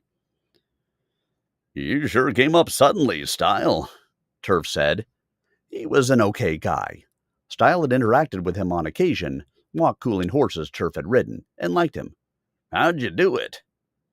"I have no idea. Yesterday, I was suspended for injuring Spook. Maybe our employer got his firing list mixed up with his promotion list." Turf laughed. "Maybe. You know who's waiting to give you riding lessons?" "Toon!" Stile exclaimed. "She arranged this." "Oh, you're thick with her already. You're doubly lucky." Disquieted, Stile proceeded to Roberta's stall. Sure enough, there was Toon, brushing out the bay mare, smiling. "Long time no see," she said playfully. Oh, she was lovely. He could have 1,000 nights with her like the last one, and never get enough. But he was about to blow it all by his ingratitude. "Toon, did you pull a string?" he demanded. "Well, you can't expect a jockey to date a mere stable hand." "But I was in trouble. Suspended. There are several hands ahead of me. You can't—" She put her fine little hand on his. "I didn't, Stile, really. I was just joshing you. It's coincidence. I didn't know you were being promoted right now. I figured in a month or so, since they brought me in. I'm training others, of course, but no sense to promote you after my tour here ends. So they moved it up, obviously. They don't even know we're dating." But she was, by her own proclamation, a liar. The foreman surely knew where Stile had spent the night. How much could he afford to believe? "Ask me again tonight," she murmured. "I never lie to a man I'm loving." What an offer! What, never? Hardly ever. You're an operetta fan?" He looked at her blankly. "Never mind," he said. "I'm not lying to you now." How he wanted to believe her. "Will you try it alone?" she inquired, indicating Roberta's saddle. "Or do you prefer to hold on to me again and bang your poor little head?" "Both," he said, and she laughed. She had asked him during the night whether his head hurt from where he had banged it into. He had admitted that there were some bruises he was prepared to endure.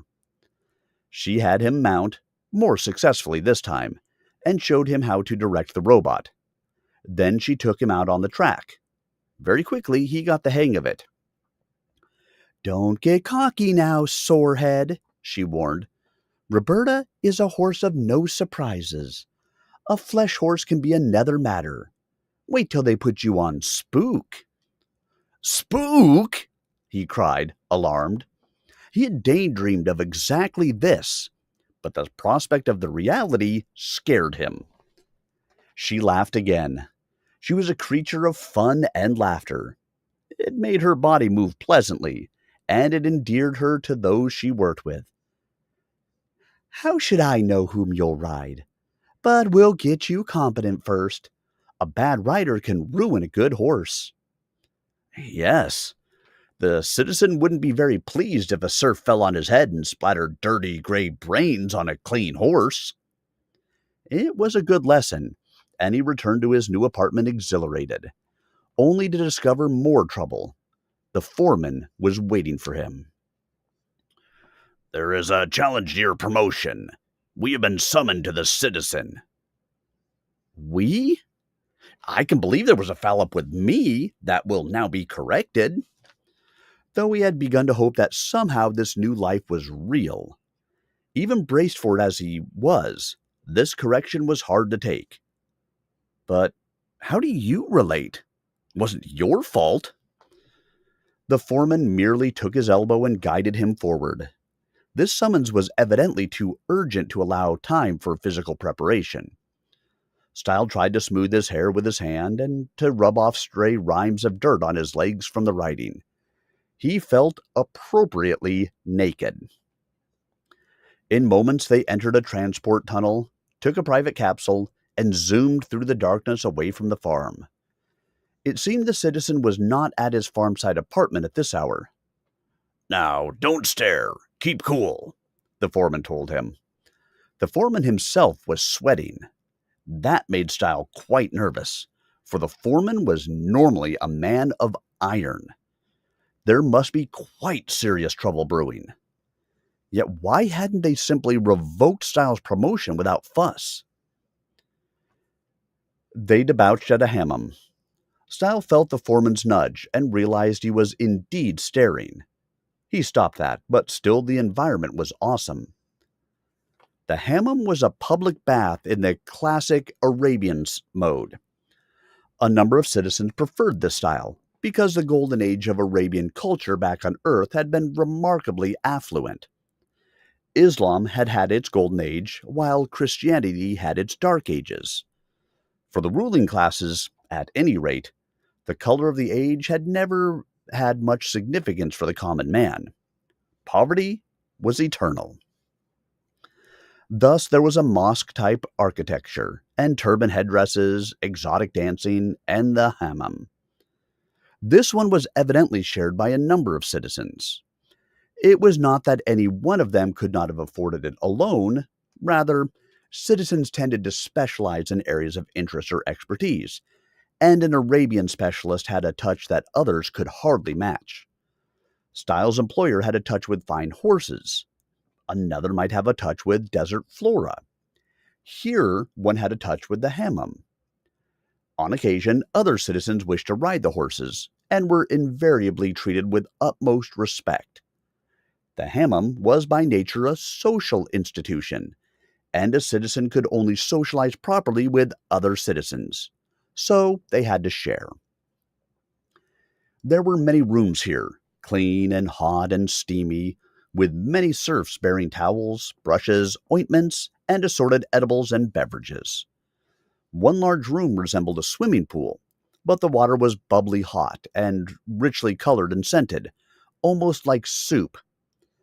Several citizens were soaking in this communal bath, conversing. Stile knew they were citizens, though they were naked, because of their demeanor and the deference the clustered serfs were paying. Clothing distinguished the citizen, but was not the basis of citizenship.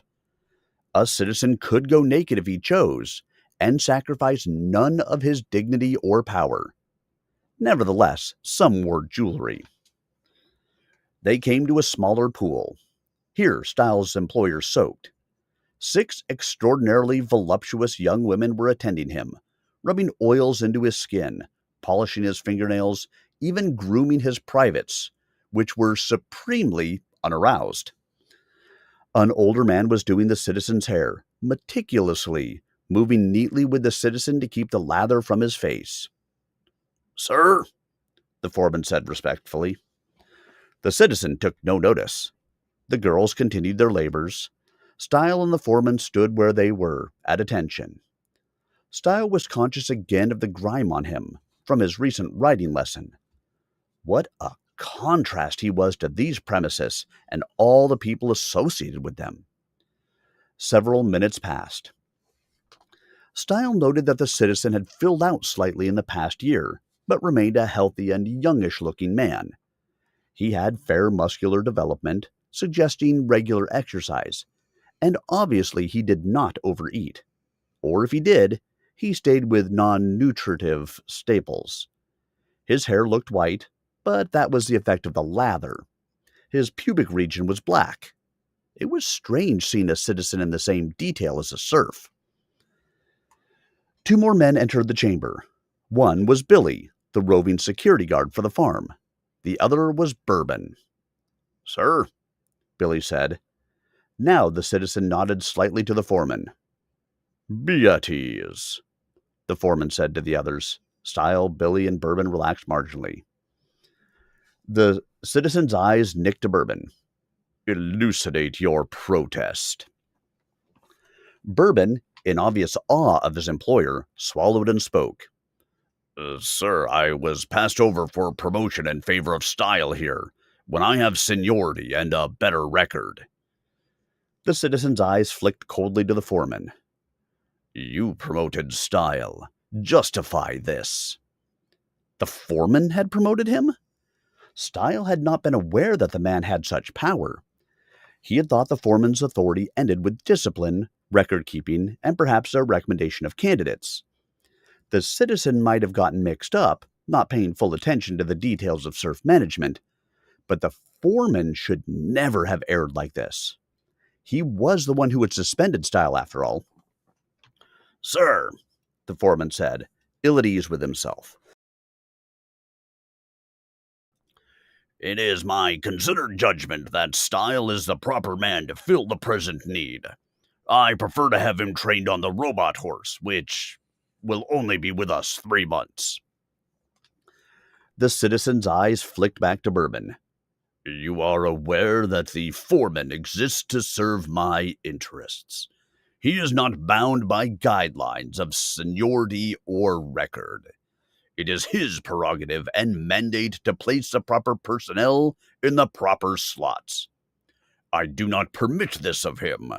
I require it. You have no case." "Sir," Bourbon said rebelliously. The citizen's eyes touched the foreman. There was no trace of humor or compassion in them. "Do you wish to permit this man to pursue this matter further?" "No, sir," the foreman said. "Overruled. Bourbon, make your specifics." What was going on here? Why should the citizen waste his time second-guessing his own foreman, whose judgment he obviously trusted? If the foreman got reversed, it would be an awkward situation. Sir, Stile has the favor of the visiting instructor, Toon. I believe he prevailed on the foreman to promote Stile out of turn, though he fouled up only yesterday, injuring one of your racehorses. My own record is clean. For the first time, the citizen showed emotion.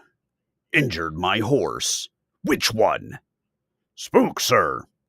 My most promising miler. The citizen waved one arm, almost striking a girl. She teetered at the edge of the pool for a moment before recovering her balance. Fall back, attendants, he snapped. Now that emotion had animated him, he was dynamic. Instantly, the 7 attendants withdrew to a distance of 4 meters and stood silently. Stile was sure they were just as curious about this business as he was, though of course less involved. Now there was something ugly about the citizen's gaze, though his face was superficially calm. Foreman, make your case. The foreman did not look happy, but he did not hesitate. Sir, I will need to use the vid screen. Do so. The citizen made a signal with one finger, and the entire ceiling brightened. It was a giant video receiver, with special elements to prevent condensation on its surface. Respond to the surf's directives, ad hoc. The foreman spoke a rapid series of temporal and spatial coordinates. A picture formed on the screen. Stile and the others craned their necks to focus on it. It was the stable, with the horse Spook looking out. A running film clock showed date and time. Yesterday morning. Forward action, the foreman said, and the film jumped ahead to show Stile approaching the pen. Stile watched, fascinated. He had no idea this was being filmed. He looked so small, the horse so large. Yet he was confident, the horse nervous. Come on, Spook, the image said, encouraging the horse. But Spook was not cooperative. The film went through the whole ugly sequence relentlessly, as Stile gentled and bluffed and fought the great stallion, forcing him to proceed to the lunging area. As you can see, sir, the foreman said, this man was dealing with an extremely difficult animal, but was not fazed. He used exactly the right amount of force required to bring the horse in line. I have handled Spook myself. I could not have gotten him to lunge on that morning. Why didn't you send help? The citizen demanded. I would have had difficulty myself in that situation. This was no idle vanity. The citizen was an expert horseman. Because, sir, I knew Stile could handle it. The presence of other serfs would only have alarmed the horse. That is why Stile was assigned to this animal on this day. Spook needed to be exercised and disciplined with competence. He had thrown his rider on the previous day. Proceed.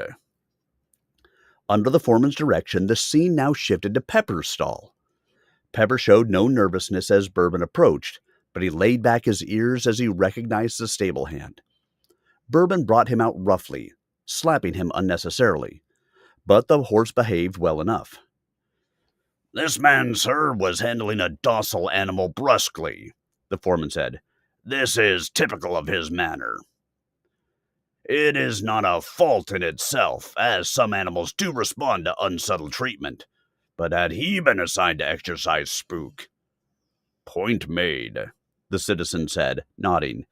He was well attuned to the mannerisms of horses. Get on with it. Stile glanced at Bourbon. The stable hand was frozen, obviously trapped in an expose he had never anticipated. The film Bourbon came up behind Stile, who now had Spook trotting nicely. The animal was magnificent. A small, stifled sigh of appreciation escaped one of the watching girls of the hammam. Girls really responded to horses. Bourbon chose his time carefully. One side, Shorty! He exclaimed, almost directly behind Stile and the horse. There was no question about the malice of the act.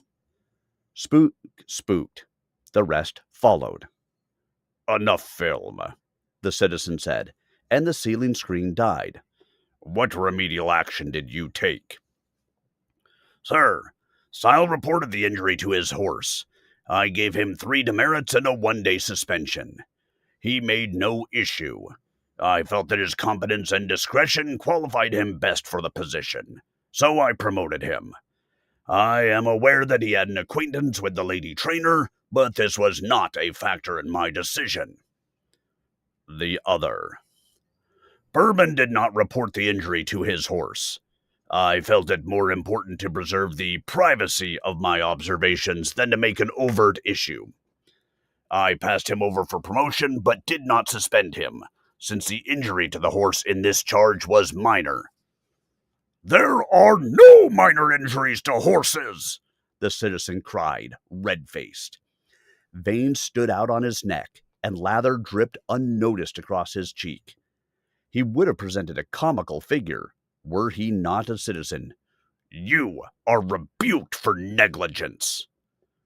Yes, sir, the foreman said, chastened. The citizen turned to Stile. Your promotion holds. It was merited.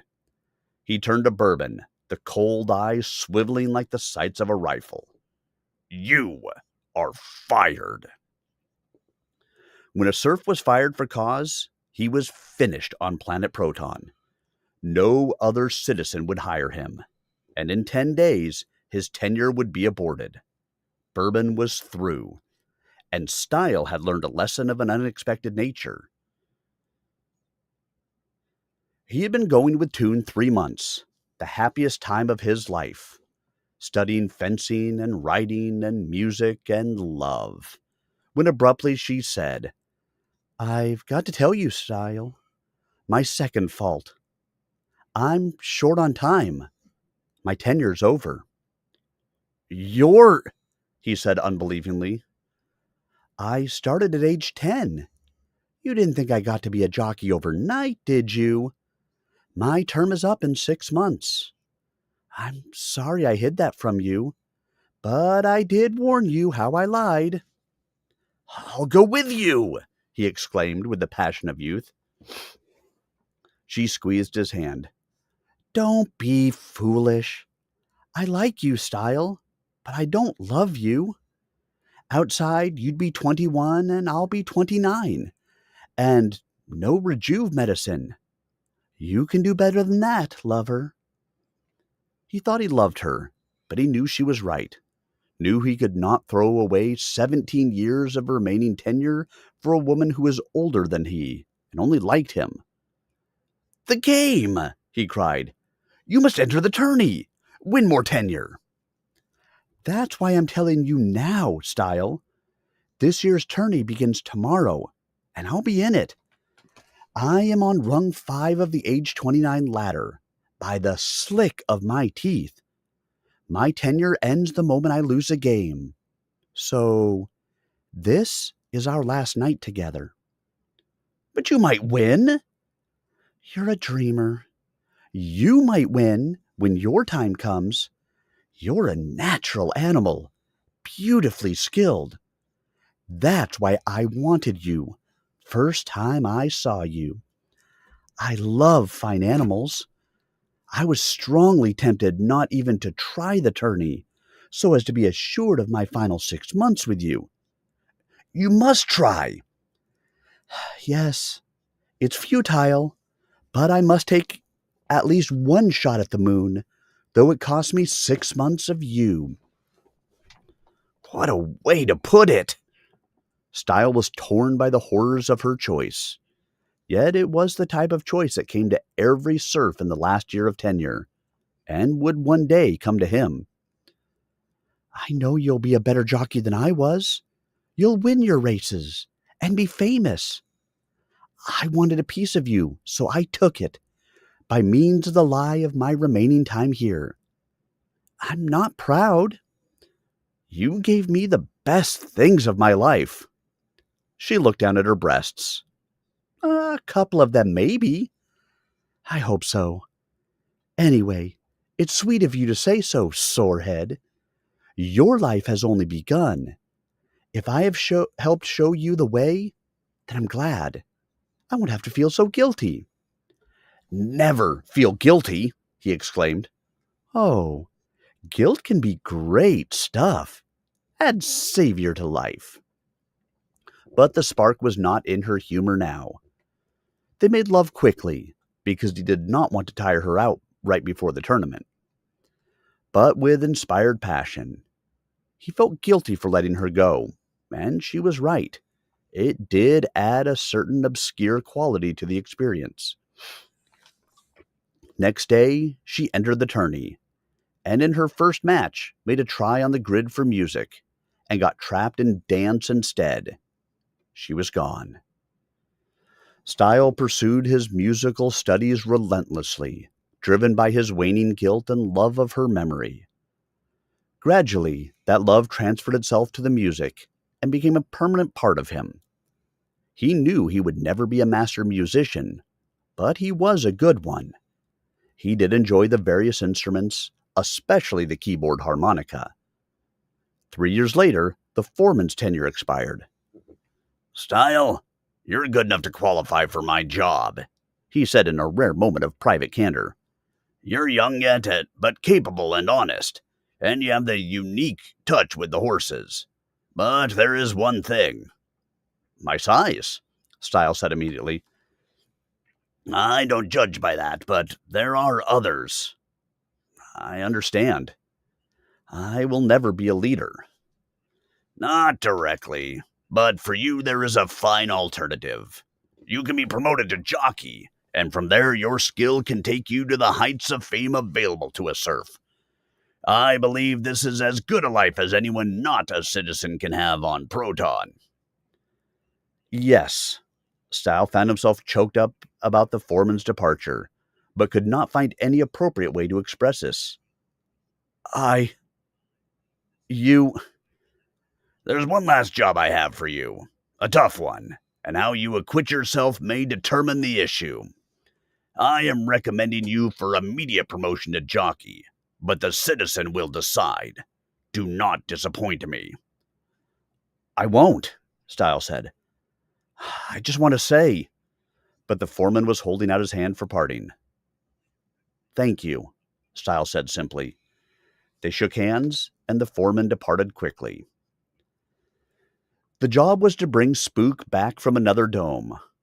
The horse had grown more spooky with the years, and could no longer be trusted to vehicular transportation. The sound and vibration, however muted, set him off. The citizen refused to drug him for the trip. He was too valuable to risk this way.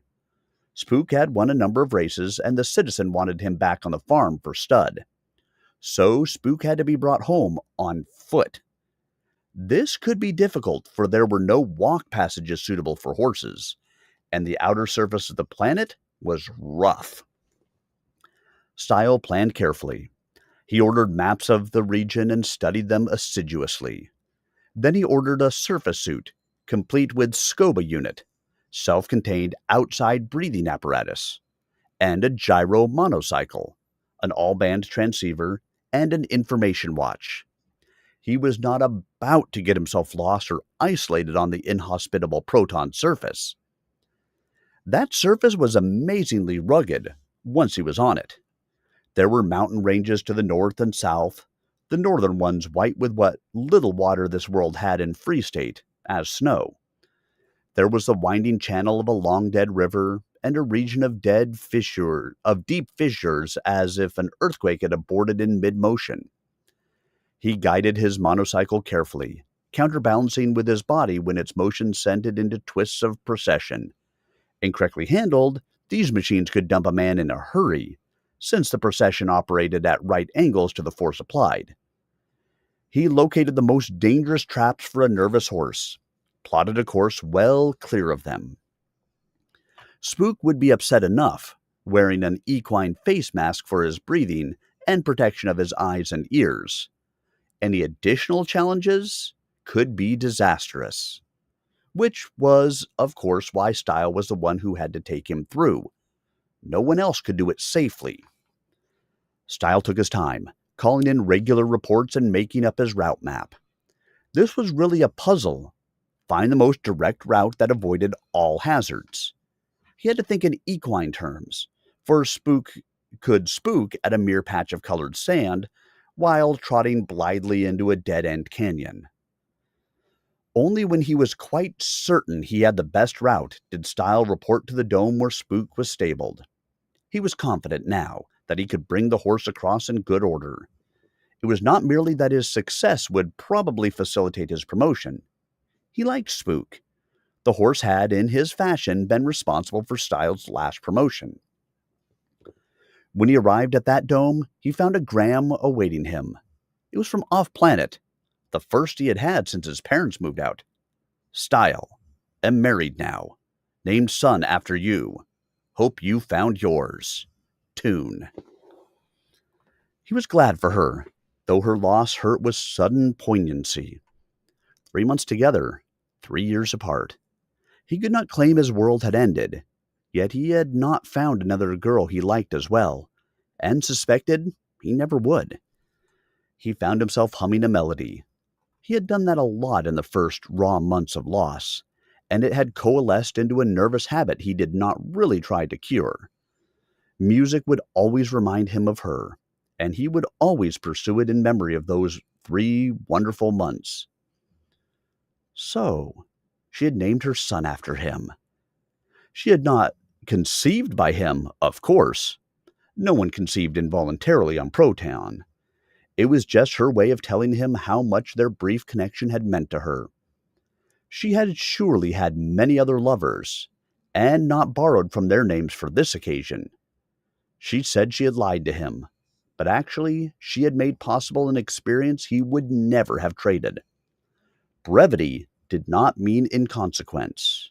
No, never.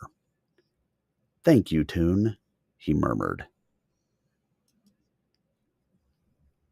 And that is the end of Chapter 9. And I think that will be the end of our reading for this evening. These chapters tend to run about an hour, give or take. And another hour of reading is probably more than I'm prepared for this evening. So, how are you guys enjoying it? Hopefully, you are enjoying the story. Stile, of course, fell unconscious due to some unknown hostile magic. And while he was unconscious, he reminisced about what brought him from being a stable hand to being a jockey. Well, if you guys missed any of it, remember you can go back and catch it. I will have these uploaded on my YouTube channel later this evening, youtube.com/@SirArminius. I hope you have enjoyed the reading this evening. Hope you've enjoyed all of the story time so far. Again, if you've missed any of the chapters of this book or any of the previous books I've read, you can stop out on my YouTube channel to be able to take a listen to those. I will be back again tomorrow. Tomorrow is Pathfinder night. I want to say it's my game tomorrow night. I could be wrong, but I don't think I am. I think it's my game tomorrow night. Bloodlords, a Pathfinder adventure in Foundry VTT. And then Thursday for Stompy Mech Night. I hope you guys have a wonderful rest of your evening and a fantastic week ahead. I will see you guys all again really soon. Have a great night, everyone.